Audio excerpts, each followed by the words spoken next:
Everything's recording on the laptop. So just don't press it, always push the button. Go ahead and do your PowerPoint and then the other person will broad presentation. So she's not here right now. You can just tell her that she just wants to normally stop recording. You really can't. But you never know. So it's on right now. So you're good to go.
Good afternoon, everyone. Can you hear me?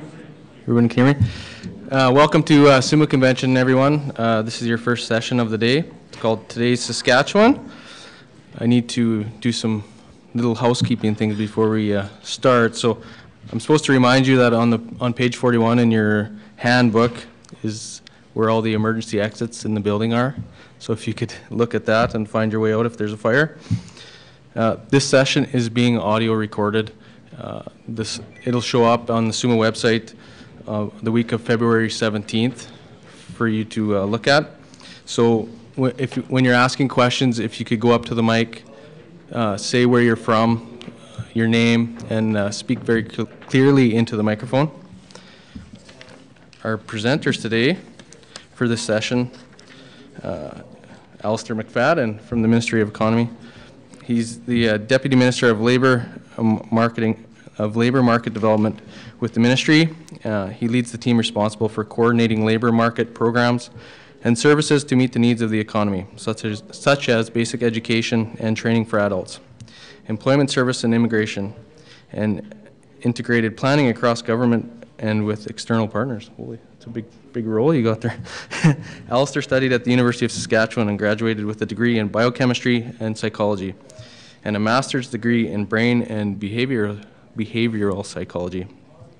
Previously, Alistair was the executive director of the Labor Market Planning Branch and manager of service delivery for the province's career and employment services.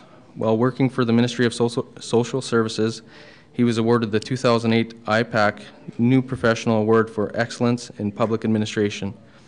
He has also worked in the nonprofit sector with Saskatchewan Abilities Council. So, welcome, Alistair. Our next presenter is Rochelle Burgoyne. I got that right? Rochelle is the Director of Mission Planning and Employment Engagement in the Immigration Services Branch of the Ministry of Economy.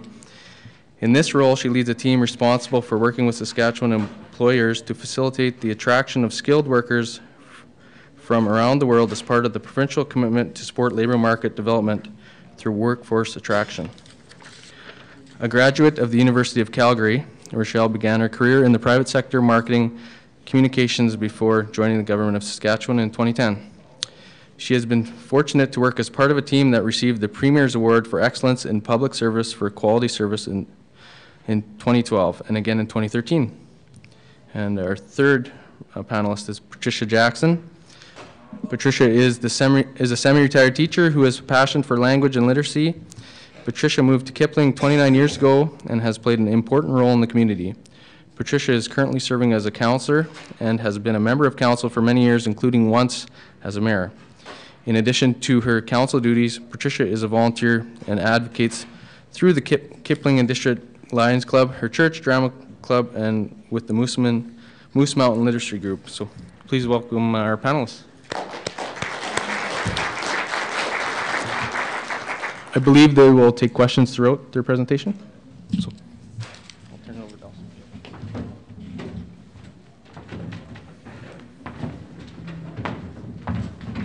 Thanks for the introduction, Mike. So I am the Assistant Deputy Minister in the province's Ministry of the Economy, and as Mike pointed out, that work involves planning for the workforce that we need by working with employers, but also with colleges, universities, even the K-12 system, to make sure that we're cultivating people with the right skills and knowledge to meet the needs of the economy.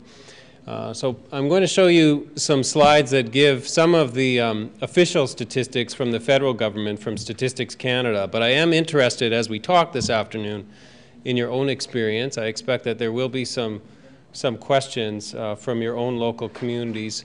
What I hope to do is give you an overview of some of the demographic changes in Saskatchewan, and then talk about the role of local governments in supporting our labor market strategy, particularly when it comes to welcoming newcomers to the province.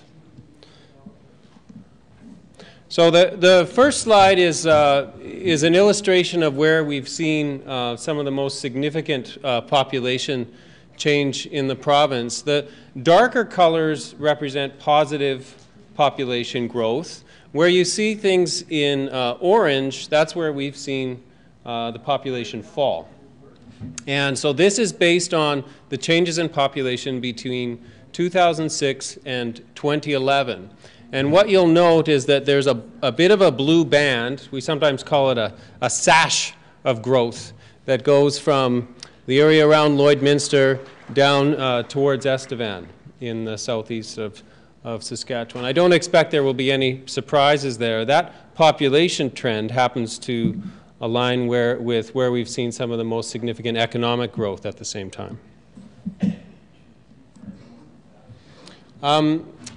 we've been seeing positive migration into the province in recent years, particularly in places like Saskatoon, and that's people coming from other provinces and also from other countries. What you see on the chart is the overall growth in the 10 years between 2002 and 2012. We've seen about 55,000 people come to the province from outside. In Saskatoon, almost 34,000. Regina, about 18 and a half. Other smaller communities would have seen gains and losses, and collected together as an aggregate, a reduction in almost, or in roughly 16,000 people. Any questions about that before I move on? Okay. Immigration to the province has been rising rapidly in recent years. So what you see on this bar, or this line graph, is relatively flat immigration from 1996-97 over on the left to about 2005, 2006, and that's where we see a surge of more than 400% newcomers coming to Saskatchewan. And it has a lot to do with the strength of the economy and the urgent need for workers, and I'm going to come to that in a minute. I expect that many of you would have experienced these changes in your local communities. Immigration accounts for over half of the population growth in recent years in our province.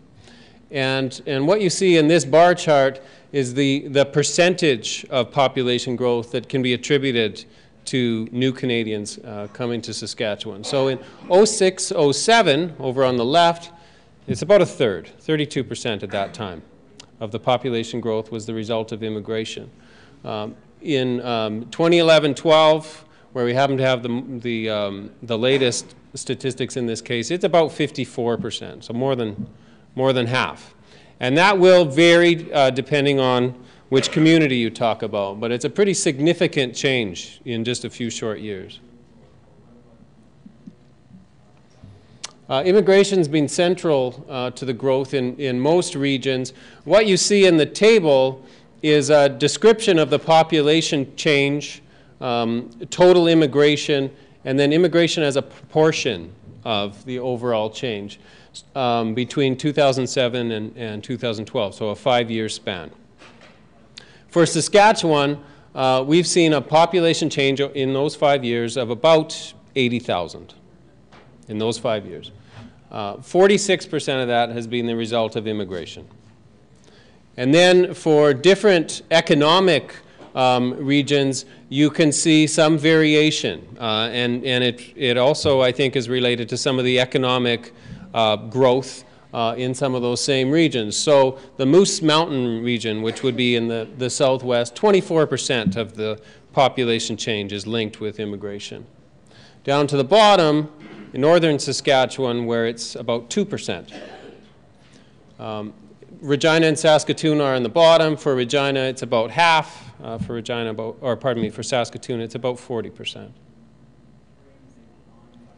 Any questions? Does this sort of resonate with the experience of people in the room? Yeah.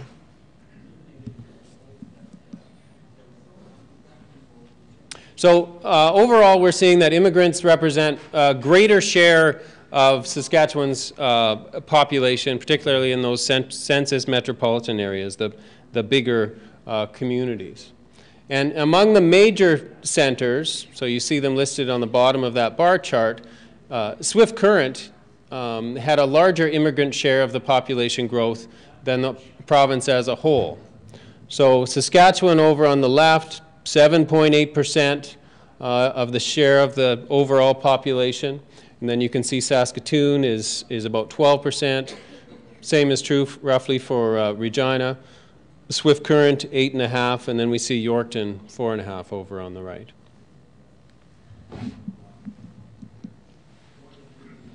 So these changes, as I said earlier, are really linked with the strength of the economy. Since January 2007, we've added almost 54,000 jobs in the province. We have more people working in Saskatchewan than we ever have. And the majority of those jobs, the overwhelming majority, have been full-time jobs. And so the economists And academic commentators would say that the quality of job opportunities in Saskatchewan is also strong. So it's not as though people are only finding contract employment or part-time or casual. The fact that 50,000 out of 54,000 of those jobs are full-time suggests that these are high-quality jobs. We have one of the strongest labor markets in the country. The population and the overall workforce are at all-time highs. We've had the lowest unemployment rate in Canada for the last 12 months. In December, it was about 3.9%. Within that, the unemployment rate for youth is the lowest in the country. The unemployment rate for older workers is the lowest in the country. And we're near the top for the employment of immigrant workers. So what the bar chart shows you is the unemployment rate for the country, 7.2% in December. There's the province underneath that at 3.9. And then for Saskatoon and Regina, we're able to separate those out. And both of them had an unemployment rate of 4.2%.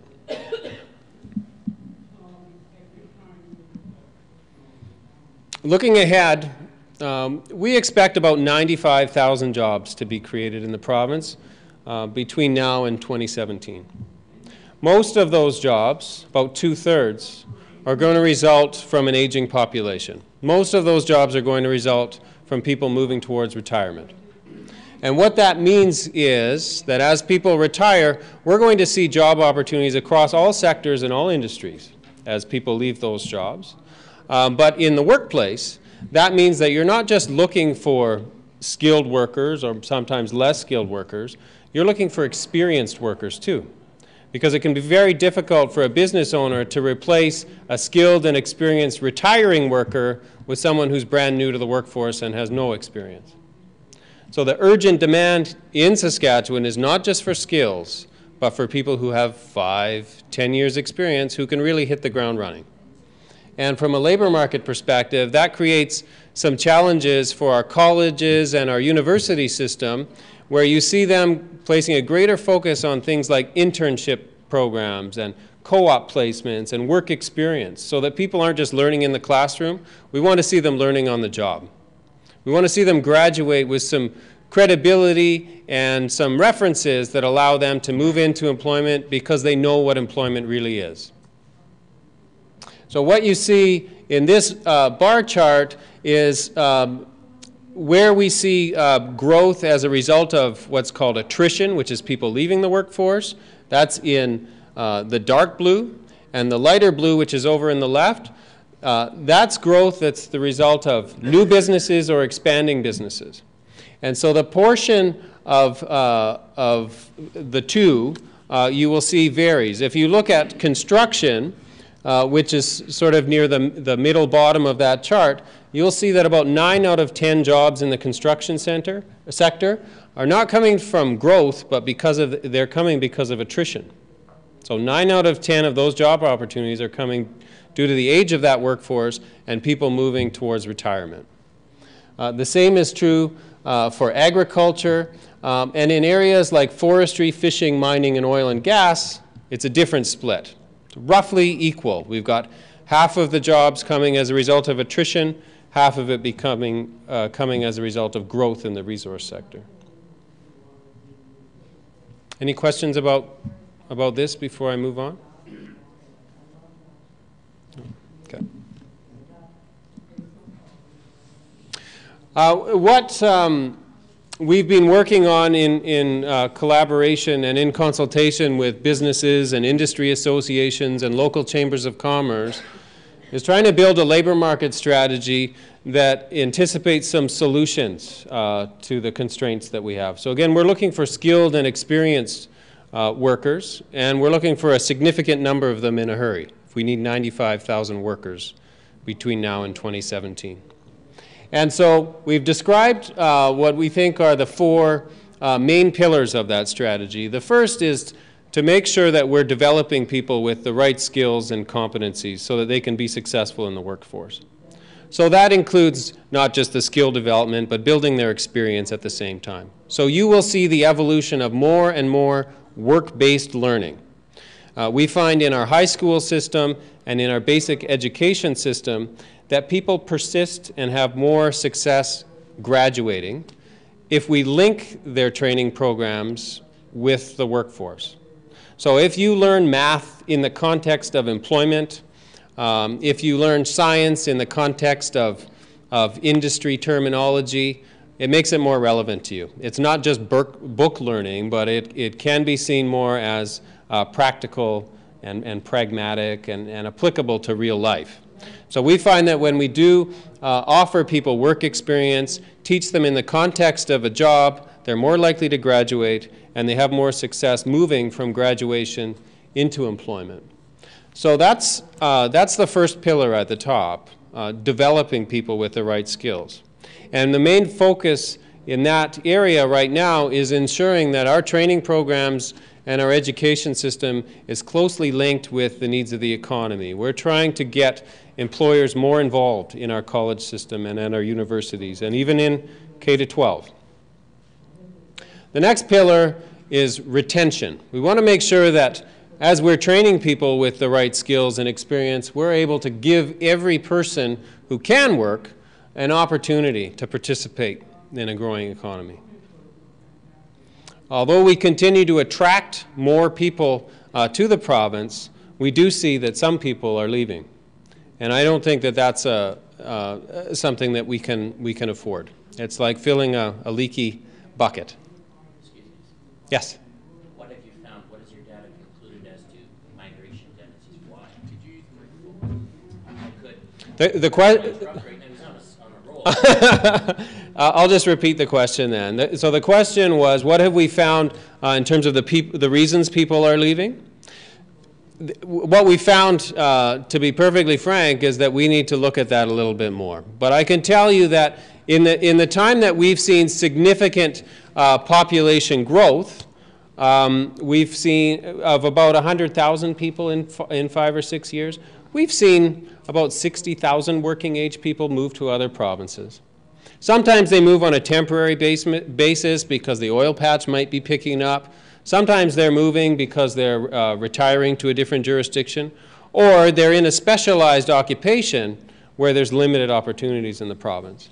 But the data that I'm presenting to you comes from Statistics Canada, and it doesn't give us the depth of information that we really need to be deliberate about what we do to retain people. If I'm out of order at this point in time, you may correct me, but if I'm allowed to spar a little bit on this topic, yes. My A&D will no doubt cause me to stray later. So on this topic, I am blessed to have union with several migrants, people from out of country particularly. And I am overwhelmed with the comments I'm hearing. They show up here in the search of prosperity. And many of them search for prosperity to actually send some back to the troubled areas. By the time they address cost of living, they find their purse is empty.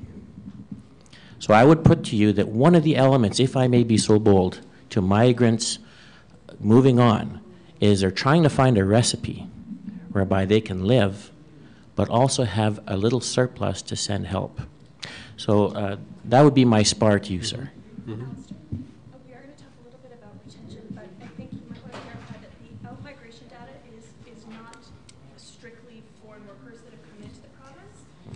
Yes. And since you're taking notes, may I throw another element? You bet. Because it is relevant to this point. Yeah. Not too far from us, and I'm just going to throw Ontario at you, we have a huge pool of skilled labor, experienced labor, and savvy of the Canadian way. And please don't hear any derogatory comments on outside of those parameters, but why are they not coming here? I think you ask a good question. When we compare the population retention rate in Saskatchewan to the average across the country, we would lose about 2% of our working age population every year from Saskatchewan. The national average, which is heavily weighted towards the big provinces like Ontario, they would lose about 1%. For whatever reason, they've got their hooks into their working age skilled workers, unemployed or not, so that for some reason they're more likely to stay. And so we do need to make some smart decisions in order to recruit the workers with the right skills so that they know that this is the place where they can build a life. And you make a good point about cost of living and quality of life. And I think that is one of the features of the province's economic plan. We're not just trying to grow for growth's sake. Right. The objective here is to grow a better quality of life for the people who live here. I'm suspicious that your rank puts you in interesting meetings with higher up delegates and ministerial forces. My challenge to you is to not overlook your peers from Ontario and other provinces in making sure that this information is getting through to the people, because bear in mind that many people who were once employed in Ontario are now living on workman's, not compensation, but employment insurance and so on. And that is delaying an inevitable. And in the meantime, while that delay is happening, other migrant workers are coming in, and when the day that purse runs dry, we have a confrontational situation. Yeah. Well, what I can tell you is it's a good bridge to a discussion in this room, because I think that when it comes to attracting people from places like Ontario, it's not just the strength of our economy and the breadth of jobs and the fact that we have some of the highest wages in the country. People need to be attracted to the quality of life in Saskatchewan. And I really do think that it is a key role for local governments. Because you are the face of the province when people land here. They need to see that our communities are an attractive destination, not just to work, but to raise a family. And my perspective to you is based on a municipal leader of a small community, which I've heard your department already confirm that the pressures on our province are more in the large urban sector. Mm-hmm. Our little towns aren't really feeling this push. Our town hasn't thrived in numbers, it hasn't grown in numbers, yet the province can conclude that there's a rise in GDP, but that does not mean that all the individuals of this province have more additional income. So the expectation of raising taxes is troublesome. I have more people to tax, but I don't have more people in my town. Do you understand? So when the province raised the assessment across the board in this province, it didn't serve the interests of small town Saskatchewan. I hope you can bring that to the table. Okay. Thank you for your patience. Yep.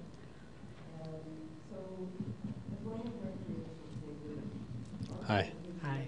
Tina Cresswell from Maple Creek. I'm an employer as well as a councillor, and I employ foreign workers. By and large, because we cannot find Canadians to fill the jobs that we have in the service industry, restaurants and coffee shops. And our biggest challenge, quite frankly, is not our biggest challenge is finding Canadians who are willing to move to small town Saskatchewan, because we don't have oil and gas in our area at this point and whatnot. But our biggest challenge, once we find a foreign worker that we can bring in, is housing. And how do you bring new workers into your community to help your community thrive and grow if you do not have places to put them? We've resorted to placing them in what we like to call staff housing, which is modest accommodation that we own ourselves. Yeah. And I'd like that brought to the table too.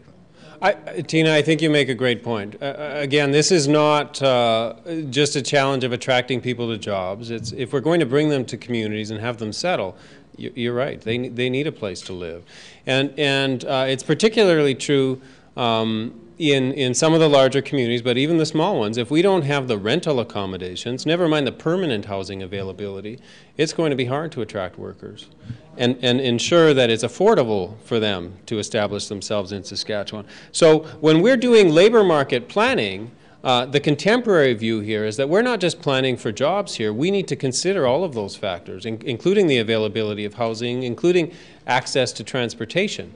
Those kinds of things, although government has always made an effort to address those issues, we haven't necessarily done it in a cohesive way with an integrated plan for the workforce. And I think increasingly that is the expectation, and that's what the need is when we talk with business leaders and also with communities. Thank you. I would like to speak on behalf of the people coming, though. If I was coming to Saskatchewan and I had a choice of coming to a small town to work in a restaurant or work in a restaurant in Yorkton or Battleford where there's a hospital and a Walmart, See, there's a reason the pressure's in the larger urban centers. We cannot just think that we have to compete in small urban centers. It has to be an incentive to offset the logistical difference with living in the larger urban centers. There is no Walmart, there is no hospital left in small town. What do we have to offer? It's a challenge. Hi.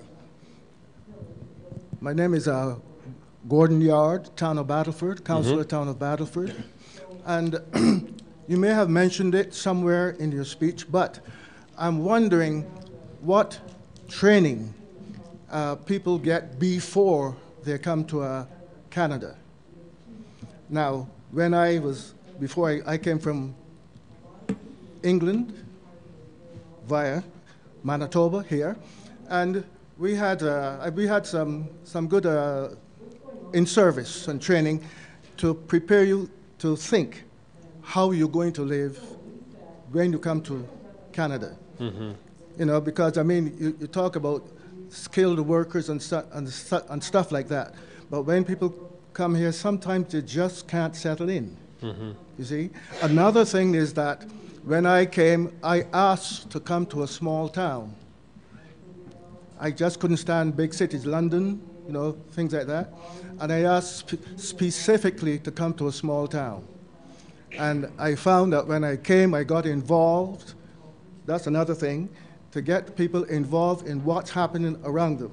Because people bring gifts with them.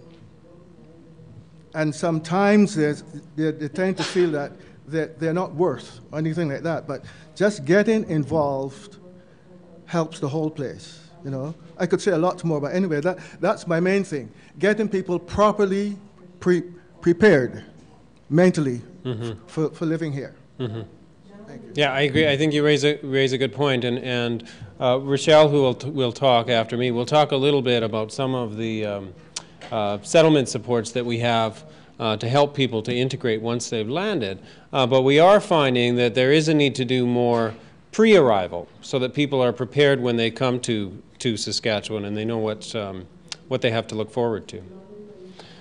So I mentioned the second pillar, which is trying to do more to retain the people who are already residents of Saskatchewan, making sure that they can build a good life here. The third pillar that's on here is the need to attract people from around the world and across Canada to our province. If we had everyone working who can work in the province, we don't have enough people to replace the number of individuals who are expected to retire, and also to expand the economy at the same time. We just don't, the demographics don't support that. And so it will continue to be necessary for us to look to other provinces and to other countries to address some of our workforce needs. But you see, I've listed that third, and that is deliberate. We want to make sure that we maximize the opportunities for the people who are already here first. The fourth pillar that's described is support.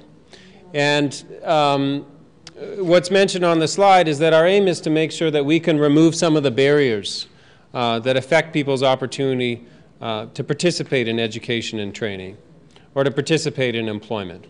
So that includes the things that I've already mentioned: housing, transportation, in some cases it might be childcare. There will be situations where elder care is also important. We've got a sandwich generation of people who are caring for older parents and also sometimes children at the same time. And so that sandwich generation is really torn between responsibilities in the workforce and responsibilities at home. And as they balance those priorities, we see a need to make sure that they have the support they need to be successful in jobs. So that's an overview of what those four pillars are. I'm just going to share with you some more detailed information and some highlights that reflect some of the more specific actions. What's on the bar chart is an illustration of the gap in the graduation rate between First Nations, Métis, and Inuit people and the graduation rate for non-Aboriginal people.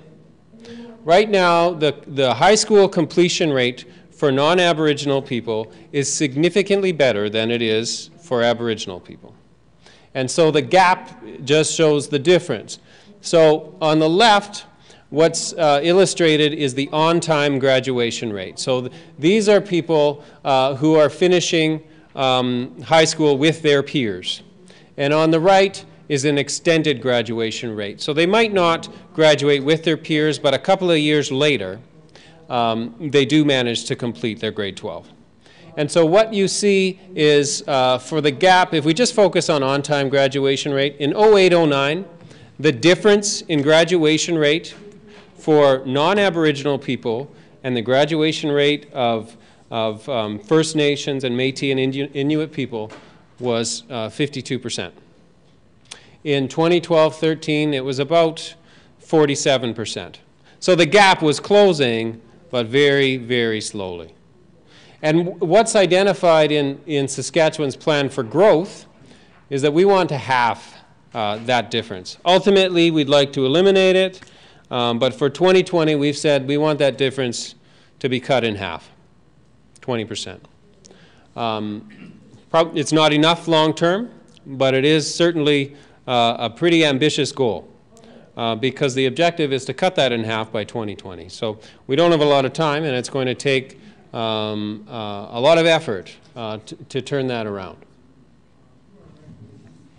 What's also identified under develop is that we want to make sure that we're aligning the education and training programs with the needs of the economy. So that's what I've already mentioned, making sure people have opportunities for work placements, learning on the job, making education programs more relevant to the world of work. In terms of retention, we want to make sure that everyone who has the ability to work in Saskatchewan also has the opportunity to work in Saskatchewan. What you see on this bar chart is in blue the employment rate for different subpopulations, and I'll go through them one at a time. And then what you see in red is the employment rate outside of Saskatchewan that happens to be the best in Canada. So I'll walk you through these. Over on the left is the employment rate for Aboriginal people who are between the ages 15 and 54. And in Saskatchewan right now, the employment rate is about 59%. In Nova Scotia, it's 67%. So one of our objectives would be, at least, to be the best in Canada, if not the best in the world. And if we could match the employment rate for Nova Scotia, that means we find our way to almost another 5,000 workers in Saskatchewan. And when we need 95,000, we're going to have to pull out all stops to make sure groups like our First Nations and Métis people have the opportunity to work. Next, you see the employment rate for immigrants. We're close to the best in Canada there. What you see is 76% is the employment rate in Saskatchewan. Our neighbors in Manitoba are slightly better at 77. Improving our employment rate for immigrants by 1% helps us find another 400 jobs. For Canadian-born non-Aboriginal women, you see that Saskatchewan's employment rate is about 78%. Again, Manitoba, slightly higher, 79%, just a little higher. Given the size of that demographics, half of the people in the province are women. If you boosted the employment rate by 1% to be the best in Canada, you'd find over 3,000 more workers. That means addressing some of the barriers to education and employment for women. And then there's youth, where we happen to be the best in Canada. Then you see older workers. And then you see the employment rate for the people who are born in Canada who are not Aboriginal. So this is where we might want to close the gap overall. We have the best employment rate in the country for Canadian-born non-Aboriginal people, 82%. If we could bring the employment rate for all these groups to 82%, we wouldn't have a labor and skill shortage.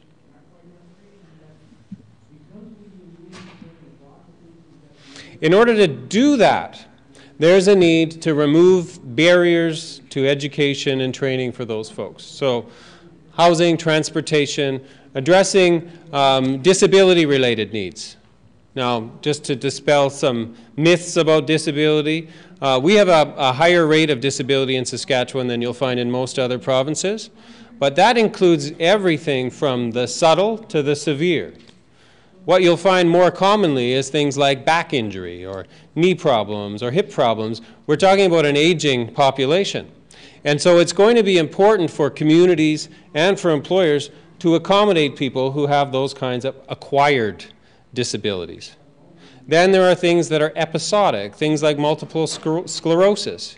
You'll have good days and bad days. Then there's the need to accommodate disabilities that are maybe not yours, but it's your family. It could be your kids or your older parents. So addressing those barriers is what's going to allow people to fully participate in the workforce. What's also mentioned on this slide is that when we talk with job seekers about what's keeping them from being successful in the workplace, some of them will point to prejudice and racism. And Saskatchewan has made great strides in becoming a more diverse population and in encouraging that diversity in the workplace. But when you do talk to workers, they do find that they're not always welcomed. If you're the one person who looks different or talks different in the workplace, you can feel very isolated, whether it's on the job or in the lunchroom. And so encouraging that diversity is one of the important things that the provincial government needs to work with local governments on.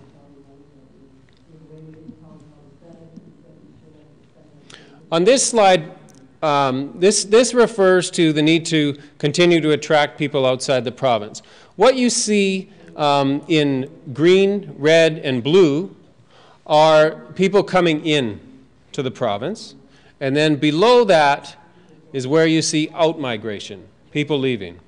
And overall, if you watch the trend from the left to the right, we're bringing in more people than we're losing, but we do continue to have people leave the province. We want to make sure that the people who are here see hope for the future and can enjoy the quality of life that allows them good housing and allows them success in employment. Does that include retirees or just people leaving the province? What you see on here is a focus specifically on the working age population. Yeah. So I'll turn it over to Rochelle in a moment. I just want to point to some of the actions and commitments that were in Saskatchewan's economic plan that were specific to the workforce. We made a target in there to have 1.2 million people in the province by 2012, or pardon me, by 2020. That's a typo. But that we're well on course for that level of population growth. Key targets in the growth plan include having 60,000 new workers by 2020, increasing provincial immigration through our nominee program that Rochelle will describe in a moment, from 4,000 per year to 6,000, promoting job opportunities in the province by going outside the province, and doing that online, but also going in person to places like Ontario or places like Ireland, so that people know not just how to say Saskatchewan, but how to draw it and who's hiring. We've also made commitments in the plan for growth to work with the federal government to strengthen the temporary foreign worker program. And we've also made a commitment to strengthen the Sask Jobs website so that it contains the international information to support international recruitment. So at this point, I'll turn it over to Rochelle, and she'll describe a little bit more about immigration. You have a question? Sure. Yep. And really, it was your first slides, Bob Himble, Town of Assiniboia. It was based on the population and your projections and that. Yeah. And so I've always wondered how the province, the Premier announced we hit 1.1 million. Yeah. And so I always wondered how we found that. Because I just had a gentleman today ask me what the population of my town is. I don't know. Because if you only give me a grant from 2011 Stats Canada, yeah. My health card says I have 500 more people in my town than Stats Canada has. So how can we say we got 1.1 million if most communities in this room do not know their true population? Well, why don't we, and we've always asked for this, why don't we at least try to clean this up? Mm-hmm. Because that's how we get our grants. And it really affects communities. Yeah. And so you rely on 2011 figures. And I noticed in your chart, you know, we're in 12 and 13 now, and we're in this big growth boom. But you're only going to give me my grant on Stats Canada, who I'll guarantee you didn't get all the envelopes returned, because I know a lot stayed on the doorknobs. Now that it's not mandatory. So, but we rely on their figures, and I don't think their figures are even close. I know health cards, the excuse they use, well, your town's so high because some rural people are getting counted, and maybe so. Good Lord, there's got to be a way to figure that one out. And I think it affects the RMs and everybody. So why can't we figure out a way how to get our true populations when the Premier says we got 1.1 million, tell me that I've got 2,800 in my town instead of 2,400 or 3,000, okay? I think it'd be very important, because that's how you can, that's how communities can plan for. If they see they've got growth, but they have nothing to measure it, they don't know what kind of growth they've had because of these skewed figures, how can you plan ahead? It's very difficult to plan forward when you're looking at historical data. I think you make a good point. And there is the contrast between health card data, which I think is sometimes explored as a closer estimate of how many people are in the province, than continuing to rely on the census, which becomes stale pretty quickly. Yeah. I have a question related to the growth plan around education and to increase graduation rates by 50%. Sure. So I come from La Ronge, but employment-wise, I'm responsible for the whole north. And so we have, at times, our educators tend to be some of the least experienced dealing with some of the highest needs populations as a whole. And I'm worried that with the 50% target, that the quality is going to suffer, and we're going to be pushing kids through school when they're not really ready to graduate. You think people might be just graduating people to say that they've graduated? Not so much that, but it's very difficult. We have to focus on quality as well as quantity as well, and the growth plan sets some great targets, but how are we going to get there and make sure that our kids are ready for the employment, for employment and for ongoing successful careers? I think the best answer is something that you'd get from the Ministry of Education rather than from me, but I'll give you my take on that. And it is to say that I think a significant reason we don't have people completing school is because school doesn't resonate with them. And if there is instability in the home, if they don't see a future for themselves and maybe a career destination to work towards, if they don't have that hope, then they don't have a reason to continue going to school. And what we've been working on with our partners at the Ministry of Education is trying to infuse a little more career education into the classroom at younger and younger ages. We want people to realize the wealth of job opportunities, including in the north. You can work at home. You don't necessarily have to come south. So that we give a purpose for learning. This isn't about just getting your grade 12 education. This is about laying a foundation for a career in the province. And so improving the graduation rates is actually a pretty low bar when you consider what our overall ambition is here. We want to make sure that people can work. And the forecast will tell us that 9 out of 10 jobs that are coming will require at least high school education. If you're not getting further than that, then you won't go further than that. So I think you raise a good point. Can I make a suggestion to take that one step further? If the Ministry of Economy and the Ministry of Education could link forces and take your high school students and educate them with financial literacy, marketing, and entrepreneurship in the high school level, you would produce a field of graduates that know how to manage a dollar, are financially literate, are prepared to start as self-entrepreneurs. You'd be going somewhere that you're not going with your new math curriculum and streaming.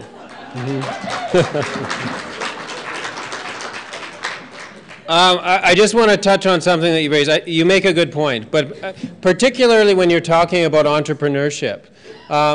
From my perspective, from a labor market perspective, I do think that whether a person intends to be self-employed or not, those entrepreneurship skills support your durability in the workforce. The children of today are going to have dozens of jobs throughout their careers. You can't count on having one job anymore. And so they need to be flexible and nimble and be prepared to sell themselves in order to move in and out of different types of employment. A career is not what it used to be. And the expectation is that people will have 20 different occupations within that career. And so we want to make sure that young people are equipped with a knowledge of what their skills are, what their interests are, and where they're most competent, so that they understand what they bring to the workforce, what is their gift. If you can't describe that to an employer, you're going to have a hard time getting a job. So I certainly agree with you on when it comes to entrepreneurial skills. Thanks for the comment. Are there any other questions? About 10 years ago, wasn't it about 5 different careers that the average person went through?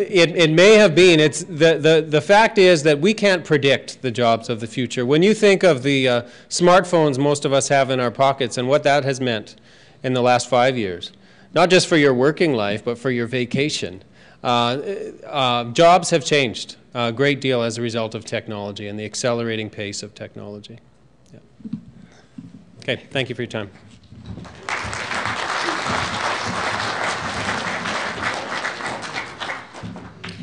I am going to talk to you a little bit about how foreign nationals end up in your community. So I had the opportunity to check out a few name tags when you were coming in, and there are very few communities in Saskatchewan who are not welcoming newcomers from around the world. In fact, since 2007, we believe that there are foreign nationals from over 80 countries that have settled in slightly more than 300 residential communities in Saskatchewan. And so Star City in the front row, we work with employers who are hiring foreign workers there in Shellbrook, in Swift-Current, in Moose Jaw, in Maple Creek. We have employers in this room who I recognize, who are probably going to give me a hard time when I talk about processing times. But we see a changing face of our community in Saskatchewan. And so I want to give you a bit of an idea about the pathways that foreign workers or visitors to Canada will go through in order to settle in your community or even to stay temporarily. And so essentially, immigration has 2 main categories. You are either in Canada by virtue of the fact that you're in possession of a visa that allows you to stay temporarily. That is called a temporary resident permit, or you are in Canada with permanent status. And so as a temporary resident in Canada, you will have come one of 3 ways. You will have come as a visitor. There are countries around the world that do not require a pre-application for a visitor's visa to come to Canada. Those countries are places like the United States, Australia, Israel, Greece, the United Kingdom. And what that means, it allows somebody to come from that country for a determined amount of time to stay as a visitor. But it does not allow you to work. It does not grant you access to social services, health care, but you can stay. And so the purposes for coming may be varied. It may be tourism, it may be visiting family, but often now in Saskatchewan, it is to conduct a job search. If you come from a country that does require a visitor's visa, you do have to apply in advance. Depending on your country of origin, that can take several months. It can require an interview with an immigration officer. It can require security clearances and medical checks. And so typically, from a country where you do require a visitor's visa, we will see foreign workers apply from abroad. You can come to Canada to study, but that does, for the most part, does not allow you to work off campus. You are here simply by the grace of the fact that you are studying. Now, that is not exclusive to post-secondary education. That also applies to primary and secondary education. So as a foreign worker, if you are coming to work and your family is accompanying you and you are a temporary foreign worker, your children would receive study permits. The final way that you can temporarily enter Canada is in fact with a work permit. A work permit is something that allows you, for the most part, to work for the employer that is listed on your work permit. The conditions of your work permit will be very specific. It will preclude you from participating in education, and it will be for a set period of time. In fact, in Canada, since 2011, the maximum time a temporary foreign worker can remain in Canada is 4 years. If they do not have a pathway to permanent residency, they would then be required to leave Canada for a period of 4 years before they could return temporarily again. How you get to be a temporary worker is equally complicated. Employers are required, for the most part, to submit something called a labor market opinion application. It's a technical government term.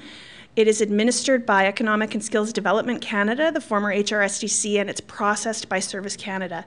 I know one of the delegates in the back of the room has worked through the labor market opinion process, and they can tell you that it is complicated, it is time-consuming, and there is now a fee assessed. And so you will have heard lots of talk about the temporary foreign worker program in Canada, particularly in the last 6 months. What I can tell you is that in Saskatchewan today, we estimate it's somewhere between 9,000 and 10,000 temporary foreign workers, and those positions vary.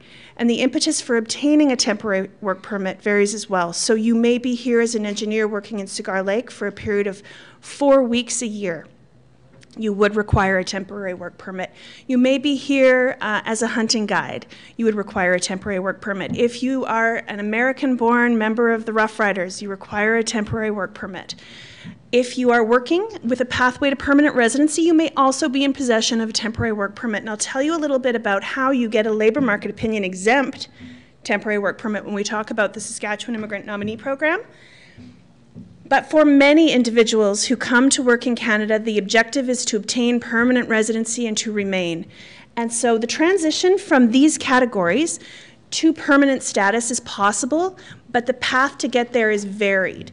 And so you'll see in the permanent resident status category that there are three main classes of immigration that would allow you to obtain permanent residence in Canada. And permanent residence in Canada grants you the rights, mobility, and freedoms of any Canadian, with a few minor exceptions, the ability to vote in a federal election being one of them. Immigration, the vast majority of immigration, is economic immigration. Economic immigration is broken down into several categories. Primarily of interest to us in Saskatchewan is the Provincial Nominee Program. The Foreign Skilled Worker Program has allowed us to attract a certain number of individuals to Saskatchewan, but not at the comparable rates of the Provincial Nominee Program. The Federal Skilled Worker Program has recently undergone quite significant change, but it allows an individual to enter the country as a permanent resident without the benefit of a prearranged offer of employment, which is a bit of a different approach than what we take through the Provincial Nominee Program. The majority of people who apply through the Federal Skilled Worker Program land in Toronto, Montreal, or Vancouver. There's also something called the Canadian Experience Class, and there are a number of communities in Saskatchewan that are benefiting from the Canadian Experience Class by virtue of something called a postgraduate work permit. So if we look at Parkland College, for example, and the carpentry program that is currently being offered at the college, they graduate foreign workers who are in possession of a study permit, doesn't allow them to work, but when you finish your program, Citizenship and Immigration Canada will give you an open work permit that allows you to gain experience in your field in Canada. And so through the Canadian Experience Class, those individuals would be eligible to remain in Canada as a permanent resident. We also have living caregivers, investors, and entrepreneurs that are the sole jurisdiction of the federal government. There are two more classes, but the province does not have any input over either of them. They are family, and so family is where you would have a spousal application, an application made to support family members based on their ability to contribute to the economy in Canada. This program was suspended for some time. It's recently reopened as of January 1st. And this is also where you will see the grandparents, parents and grandparents super visa applications. In Saskatchewan, we do know that we're seeing an increase in the number of individuals who are coming on the super visa. That allows them to stay in Canada for up to 10 years. It does not allow them to work, and it does require that they demonstrate they have sufficient funds to sustain themselves while in Canada and provide private medical insurance. But what you do see is foreign workers who have established themselves in Saskatchewan as permanent residents and are building a life in the community have the ability to invite those parents and grandparents to come to stay for a significant period of time. And then finally, the protected persons class, refugee claimants and asylum seekers would fall under there, and that is exclusively the purview of the federal government. So once you've transitioned through permanent status, you are eligible to apply for Canadian citizenship. If you ever want a challenge, I recommend that you try writing some of the practice tests that are available online. And despite my 4-year undergraduate degree in Canadian history, I fail abysmally. So what I'll tell you about now is the program that does fall under the jurisdiction of the Government of Saskatchewan. The Ministry of the Economy administers the Saskatchewan Immigrant Nominee Program in our Immigration Services Division. So the SINP is a federal-provincial agreement that allows us to select candidates for nomination for permanent residency based on a set of criteria that's mutually agreed upon between the province and the federal government. So in 2014, we have the ability to select 4,750 applicants to come to Saskatchewan based on their ability to obtain employment in a high-skilled field and to contribute to the economy in that way. Now, when we're talking about 4,750 individuals, we're talking households. And so that translates, we suspect, somewhere in the neighborhood of about 15,000. What we do know is in the past, when we've been able to nominate 4,000 individuals, that typically ends up being somewhere around 12,500 newcomers. The eligibility of the SINP is strictly based on the economic situation of the province. And because we have a significant labor force challenge, our program is primarily focused on the ability to obtain an offer of employment that is permanent in your field and commensurate with your skills and expertise. And so once those candidates are selected, primarily by employers, we process the applications, they're nominated, and they are fast-tracked through Citizenship and Immigration Canada. I will tell you that the term fast-tracked with immigration is a bit of a misnomer, but it does go faster than the Federal Skilled Worker Program. And so there are three categories of the SINP. The first category is the international skilled worker category. Now, two of the three categories are exclusively employer-driven, and what that means is we look to the employers in the province who fit within the criteria that have been assigned to us by Citizenship and Immigration Canada to select applicants. And the criteria for the international skilled worker category, which is the category that allows individuals to apply from outside of Canada, are varied, but what you do have to have is a job offer of permanent full-time employment in something called the National Occupation Classifications A, B, and O. And so that does limit the number of jobs, or the descriptions of jobs that are eligible for the SINP, but what you'll see is in National Occupation Classifications A, B, and O, you're going to see trades positions, you're going to see administrative positions, managerial positions, professions, and it's quite an extensive list. As of January 1st of 2014, there's an additional criteria for applicants to this category, and they will be required to demonstrate that they have a Canadian language benchmark of 4 or greater. What that means is they will have to submit to an English test and submit the results with their application. And I'm going to talk to you a little bit in the settlement part of our discussion about why we've determined that that is an important indicator of your ability to fully participate in your community and to stay as part of our retention program. The second way that you can apply to the SINP is through the Saskatchewan Experience category. Now that allows people who have been working in Saskatchewan for a minimum of 6 months in a position that is eligible for the SINP to apply for permanent residency.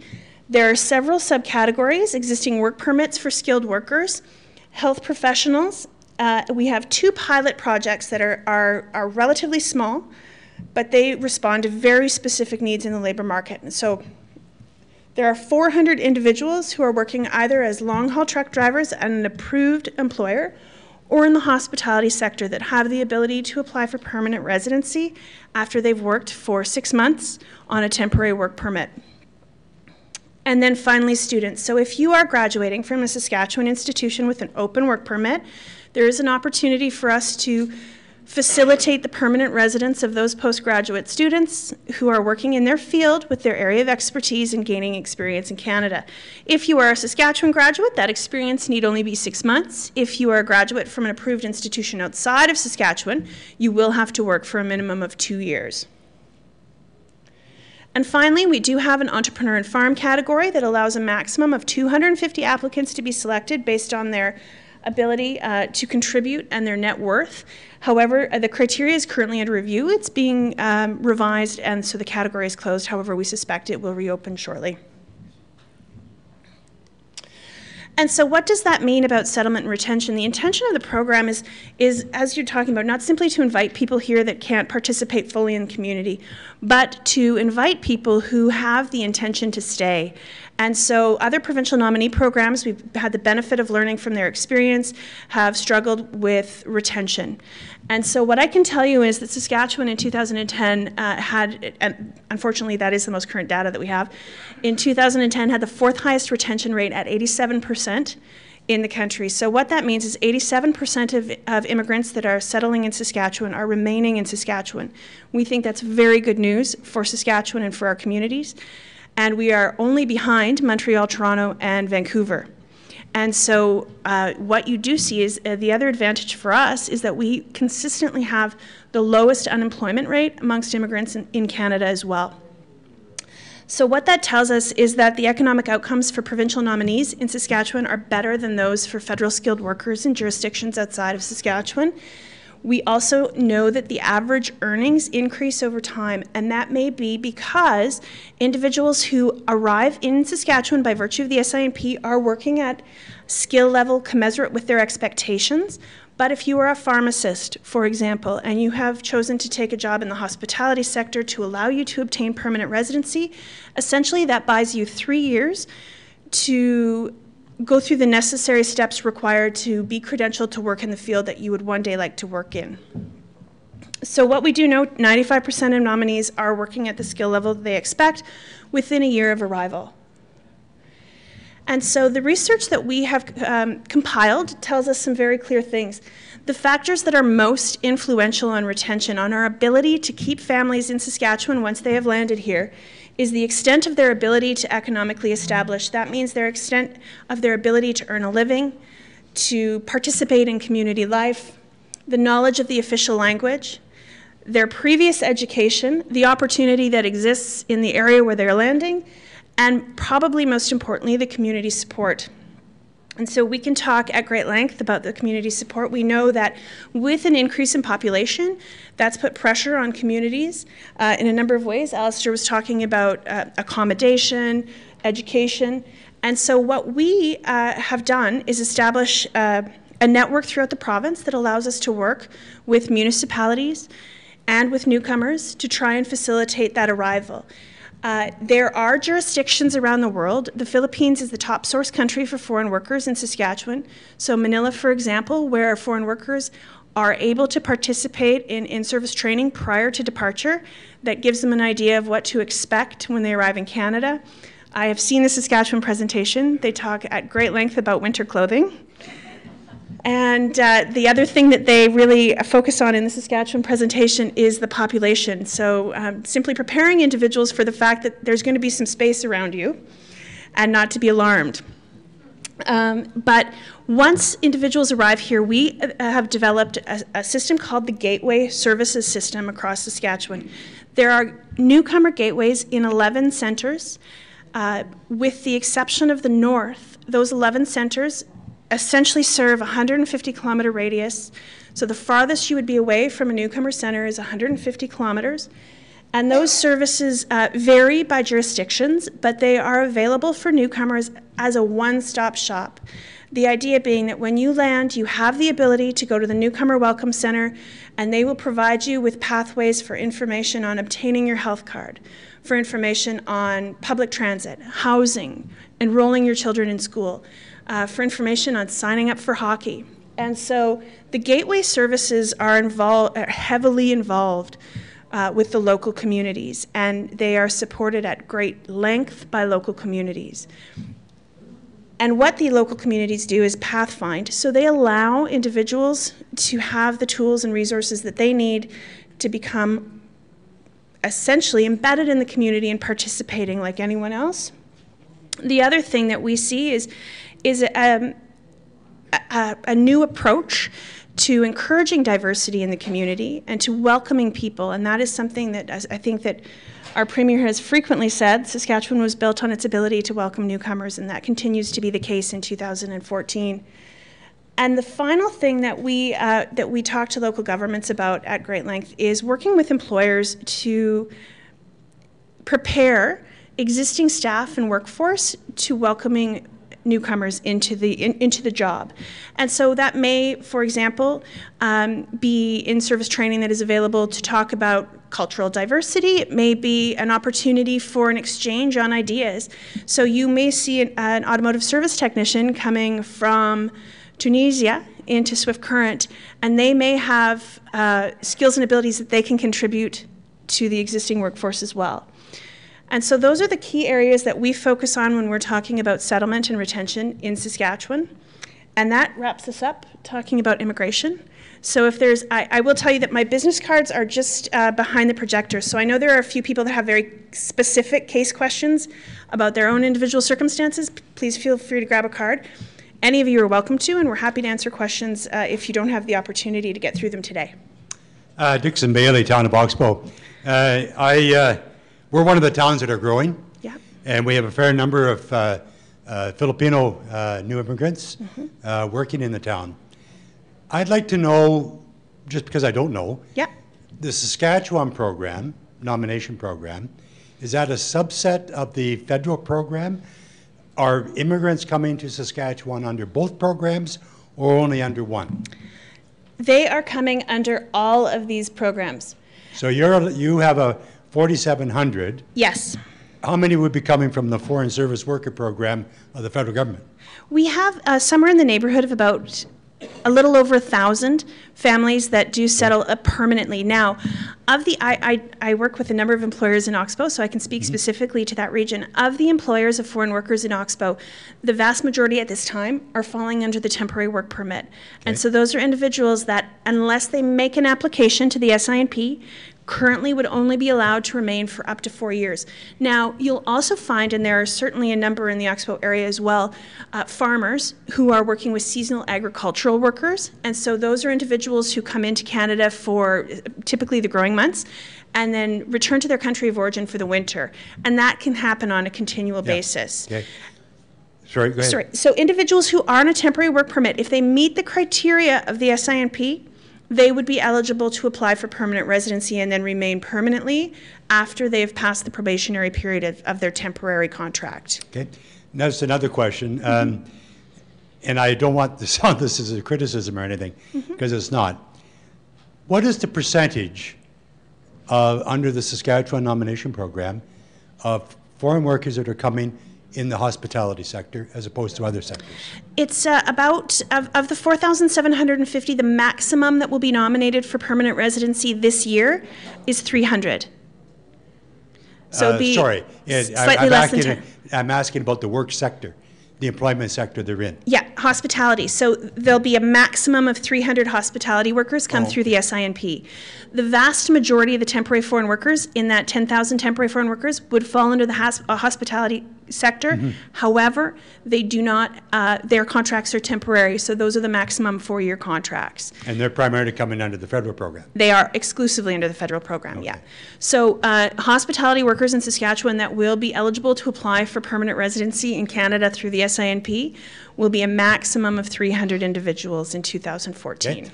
Now, finally, another question, because it struck me from what comment you made, is the pharmacist who's coming, who's trained as a pharmacist in, say, the Philippines, as an example, but has to take upgrading or special classes here to be able to practice as a pharmacist, which probably means he has to go back to school for at least a year, given the College of Pharmacy's regulations.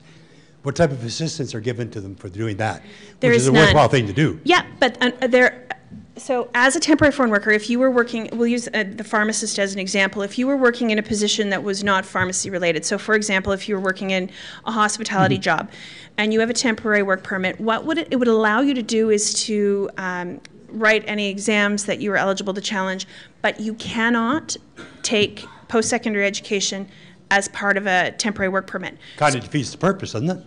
Well, but if you signed a contract that strictly stipulates that you are working as a cook, for example, you are in fact by the criteria of your temporary work permit very strictly regulated in what you can and cannot do. Now, what you can do from in Canada is apply for a study permit if you wish to enroll in post-secondary education. But if you look at a welder is a good example, because we do have it's a high volume field in the SINP. A welder can enter Canada by submitting an application for assessment to the Apprenticeship and Trade Commission. They have 1 year to work, I think it's 1,920 hours, is it? Don't quote me on that. They have a year to work. They have to have 1 year of experience before they can challenge the exam. If they are unsuccessful in challenging that exam, it is likely that they would be a permanent resident by 18 months, and they can enroll in whatever level of the apprenticeship program that SATCC assesses them at.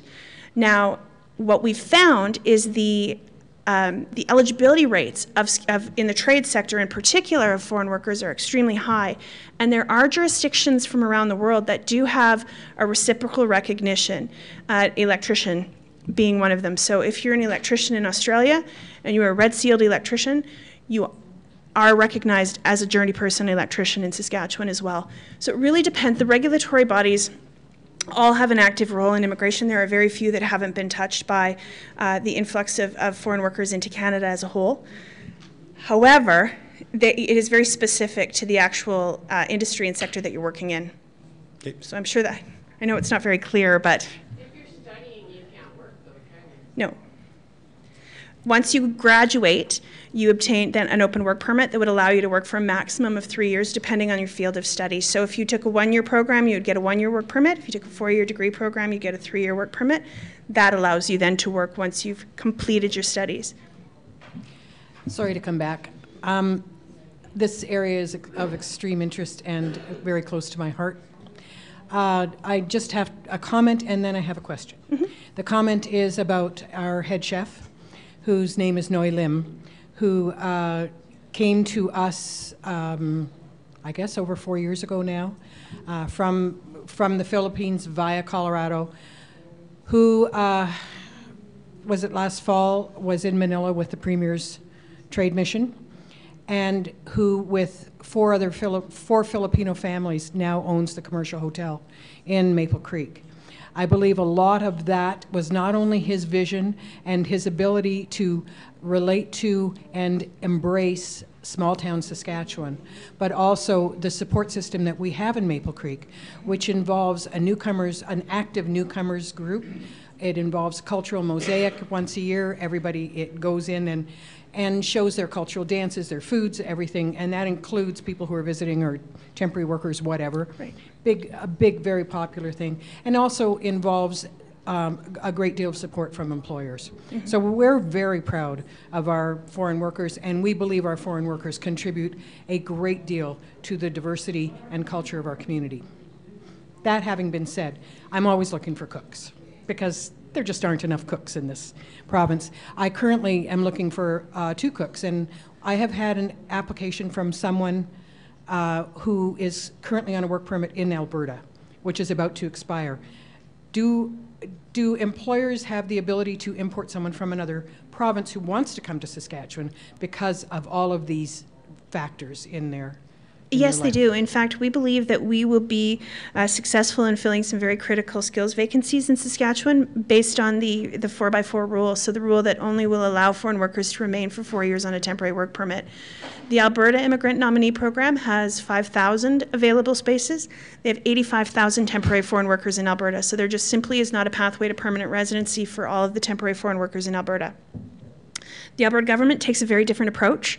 They focus the majority of their effort on temporary foreign workers. In Saskatchewan, we are looking at the permanent residence options. And so we believe that in the next 18 months, we will see a lot of applications coming from Alberta in particular. If the individual meets the criteria of the SINP, and the key one being the ability to obtain a genuine permanent full-time offer of employment in a qualified position, then yes, he would be eligible to apply. Now, it doesn't mean that individual can come to work for you immediately. That's right. Because they will have to have a work permit with the Star Cafe on it. Yeah. But absolutely, it's a possibility, and we expect we'll see a lot of it. I have to say that there's a lot of attrition in the workforce, in the foreign workforce, because of those time constraints, because we see people get jobs elsewhere and never actually come to work for us, which is why we're always looking for cooks. And that's not your fault. That's the system's fault. Right. you know, but any improvements would be greatly accepted. We do believe that the criteria that we introduced on January 1st will effectively help us manage our processing time so that we can be responsive to the needs of foreign workers, because as Alistair was talking about, the intention of the Immigrant Nominee Program is to provide an almost immediate solution. I think the processing time for permanent residents of Manila right now is 47 months. So if an employer came to us and said, we're going to wait until that individual has permanent residency, I don't think you can afford to wait 47 months. Now, that is for permanent residency. That doesn't preclude an individual from coming here with a temporary work permit and waiting while the permanent residency is being processed. And there are a number of reasons why Manila is in that position, you know, the typhoon being one of them. But it's an important thing to consider, is the processing times and how they impact the workforce.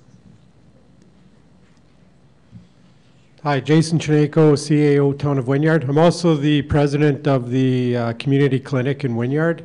Mm-hmm. And one thing that caught my attention in your presentation was the language benchmark. And I'm not going to go into the challenges of recruiting doctors in Wynyard, or in Saskatchewan, never mind Wynyard. But one thing that I've noticed just recently is a lot of potential doctors are stumbling at the language barrier. Now, I don't know if that is a provincial thing or if that's a federal thing, but that's just something that we've never seen before. I've been on the clinic board for probably 7 years, and that's only recent that this has come up. And it's also, I know, just our executive director and our chief of staff interviewed one of the doctors who lives in Canada, in Toronto right now, and she stumbled on the language. So I see a lot of documents and reports that come across my desk, and I just want to make sure that we're not holding our foreign workers to a higher standard than we hold ourselves to. So I can't speak specifically about the physician assessment process, but what I can tell you is that the Canadian Language Benchmark 4 is a very elementary level of language that would allow you to call 911 and ask for help in case of an emergency, to ask for assistance from the education system, to be able to navigate public transit. And so it would be extremely unlikely that this benchmark would prevent a physician application. And with this is a direct entry, right? And so physicians are required to work temporarily in Saskatchewan while they undergo the SIPA process. So this would not apply. Okay. But the ones that I'm talking about, they don't even get into the SIPA program because they're stumbling at the language. I'm fortunate to have, I think, 2 members of the Physician Recruitment Agency Board sitting up here who are probably better positioned, but I apologize, I don't know how that would impact. It would be in the licensing process, but in terms of the specifics, I'm happy to follow up if you would like me to, and I can get back to you about that. That's fine. I mean, if you're not controlling it, it'll have nothing to do with you anyway, so. Okay, thanks. Any other questions? And like I said, my cards are here, so if you have case-specific information you want me to follow up on, by all means, I'm happy to do it. But in the meantime, I will turn it over. Thank you very much. So you got it? I'll just quickly pull it up for you.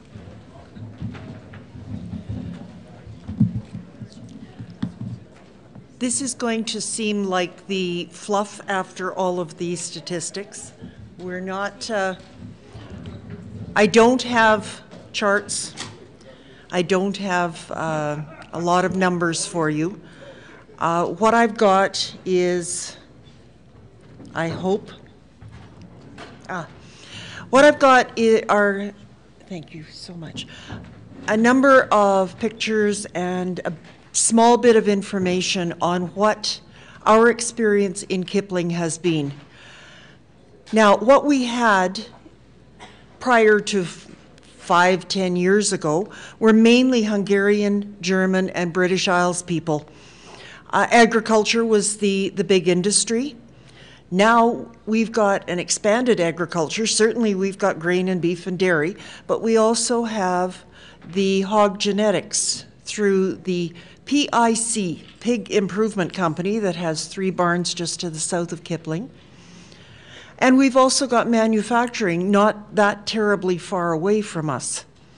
Never mind the oil and gas, which tends to take so many of our own homegrown, if you will, workers. They go to where the big money is. And that's leaving some of the other workers, or some of the other employers really looking. PIC brings in many people from the Philippines. They are experienced at working in the barns. Seedhawk brings in some from Europe. They are now owned by a Swedish company, and so it does make a fair bit of sense. You'll notice I'm not going to read to you. I figure if you have made it to be on council, you're quite capable of reading. And being a retired teacher, I have been to many, many conferences where people sit and read to me. Last year, we had a neighbor who came from Poland. She was in her 20s. She was there with her significant other who had come from Ireland as part of the group of people coming for Sask Power. She did not have a work permit, and she was always very concerned about her language. I suggested that Olga attend these English conversation classes. She just loved them. She got to meet people from Ukraine, two gals from the Ukraine. They used to laugh at each other's pronunciation of things, and it really worked very, very much in her favor. Unfortunately, they aren't in Kipling anymore just because Mark transferred to Saskatoon. Our loss is Saskatoon's gain. The facilitator on the left is Cheryl Furch. She plans a general topic for an evening. It might be food, it might be transportation, who knows. And she is there with things to help encourage people. We also have the Rosetta Stone program. It was available until somebody stole it this past week, but that too is being taken care of. Yes. It is in the library, and the library staff are very good at helping people to use this. They can take it home and work on their English when they're not at work. We have a preschool story hour that's held once a week. Daycare workers bring the children that are in daycare. In fact, one of them is sitting on the floor there with some of her little charges. And the lady in the orange works in our library. And since they are very close, library and the daycare are close to one another, it does help. Sometimes parents, grandparents, whatever, also attend. Beyond the stories, of course, there are activities, rhythm, and music. Kids love music. They love to move. And of course, there are crafts. I did not know this, but apparently meow is the same in any language. Now, this program was something that was started to help younger children get some literacy in English. Within the SACs, which are topic units, they have toys, they have books, they have all kinds of things that parents can use. And there is help for parents. If the parents' language is not that strong, they get some assistance in how to go about this. There's been a suggestion made as they're creating more SACs that they choose perhaps the animals of the Philippines. The kids would love to see pictures and have stories about things from their homeland, but in English, kind of bridging the gap a little bit. This Come Read With Me training has spread out. Teachers tend to teach no matter where they are, and so one person gets some ideas of how to read with some expression and how to explain things to kids. They tell another, and so on, and it really seems to be working. Kipling doesn't have a lot of Aboriginal students right within our school, but we have 7 reserves within a 60-mile radius. And so it's considered really essential that our kids, whether they're immigrants or locally grown kids, know something about the Aboriginal history and storytelling. Simon Moccasin is a great storyteller. Parks and Rec has a summer program. It's available to children 12 years and under. Now, I happen to be quite familiar with it because our granddaughter used to come and stay with us for the summers. And until she got to be much too old for things like that, she doesn't turn 12 until March, but until she got to be too old, she went. 3 of the afternoons, there are specific activities. One is to the library, one is to the museum, and one is to the pool.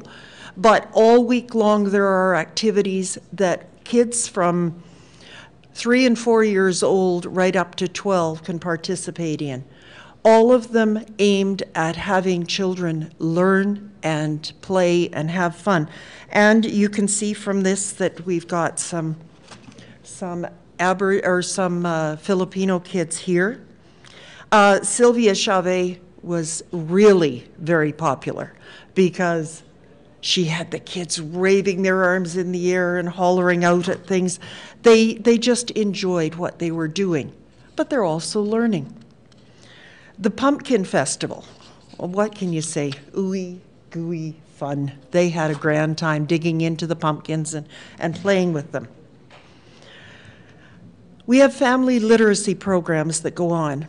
And sometimes I will tell you the parents end up learning from the kids. Kids aren't afraid of making mistakes. If they say something wrong, it's, oops, and off they go and say it again until they've got it right. Parents sometimes get embarrassed. So if their kids are teaching them, it's easier.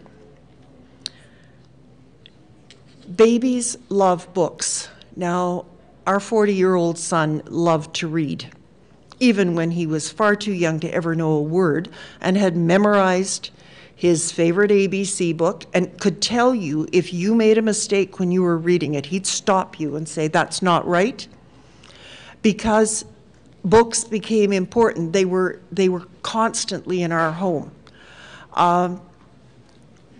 This is something that the library and Moose Mountain Community Literacy Group are working to make sure that there are always books in homes of these children. Books before bedtime. I've had the privilege of going and reading at some of these. It doesn't matter whether you've got a 3-year-old or somebody in grade 12, and I've taught them as well. They love to be read to, because anyone who stumbles over reading really wants to hear someone who can read fluently and can read with expression. And so they are learning the skill of listening. They are learning the skill of mimicking this. This Early Childhood Impact Program is another way of making literacy available to parents and children, not just our newcomers, but the entire community. And of course, puzzles help with coordination. We have a National Family Literacy Day, and we promote literacy within the community, because that's as far as we basically extend. And the little girl that you see in this picture she's now a 7-year-old, and she would probably be quite embarrassed if she realized her picture was being shown. Okay, beyond the literacy, the other big focus was culture. It is a culture shock for some people coming from the Philippines in particular, or from Eastern Europe, to come to Canada. There was mention made about space. They can't get over that one family can have this massive yard and can plant things and grow things there. They just really embrace it. So, recreation. that's a good way of getting cultural activities shared. This pool party, it happened to be rather chilly, rainy day. But beyond the pool party, many of the Filipino newcomers have shown a real interest in basketball. So our rec director started a very well-attended free throw Fridays, and teens and adults could just go into the school gym and play pickup basketball, play 21, play, whatever they really wished. Soccer is not nearly as popular in Canada as it is in many, many countries around the world. A few years ago, we had, it was called the OLE, O-L-E, Country Food and Football, F-U-T-B-O-L. It was basically a soccer tournament that went on for several weeks. Each of the teams was from a different country, but participation on it was not restricted to people from that country. You might have somebody from who had been born in Kipling of Hungarian background playing on a German team. It didn't really matter. And they'd have their soccer games, and then after that there was food. And whatever two countries were playing that particular day, the food was usually appropriate for that. Sometimes made by really quite authentic creators of that food. Potluck. Food always brings people together. And a potluck celebration allows them to share what they have, share what their choices are in food. Jane, the lady on the right, is also a retired teacher. She helps newcomers wade through some of the intricacies of finding a home. That's been mentioned as a problem. When your language skills are developing, sometimes you need somebody there with you who's going to be able to say, no, that's not quite what I meant, and help them to work through that, to find a home, to know where the school is, maybe to go and introduce the family to the school principal. All of these kinds of things just to help them make the connections that they need, to know where the stores are, maybe to help them try and find a familiar food that might be called something different in Canada. Okay, so how do we know if a program is working? What's the litmus test? Well, I've just been informed this past week that a group of our Filipino people have started their own basketball program, not just for themselves, but for the whole community. They set it up, they're running it, they organized it. Now, if that isn't a buy-in, I'm not sure what is. They are volunteering to help with community events, building things for the Parks and Rec, doing things of that nature. On a personal note, we have two Filipino families, one living right beside us and one just across in the back lane. One fellow spent his days off this summer working up a front yard that was a dreadful mess, and hauling in, building a new fence, which we helped him to get put up, hauling in dirt, planting grass seed. Neighbor across the back has been over looking at our trees, our fruit trees. What kind grows here? Where can I get it? She wants to grow fruit trees. Now, any of you who are gardeners at all know that planting trees is a long-term commitment. Is it working? Yes.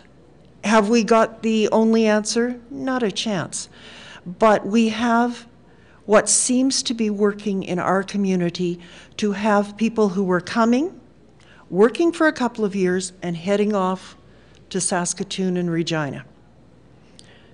Actually staying, having their families there with them. They like the small community. Probably after Manila, I might too. Thank you very much.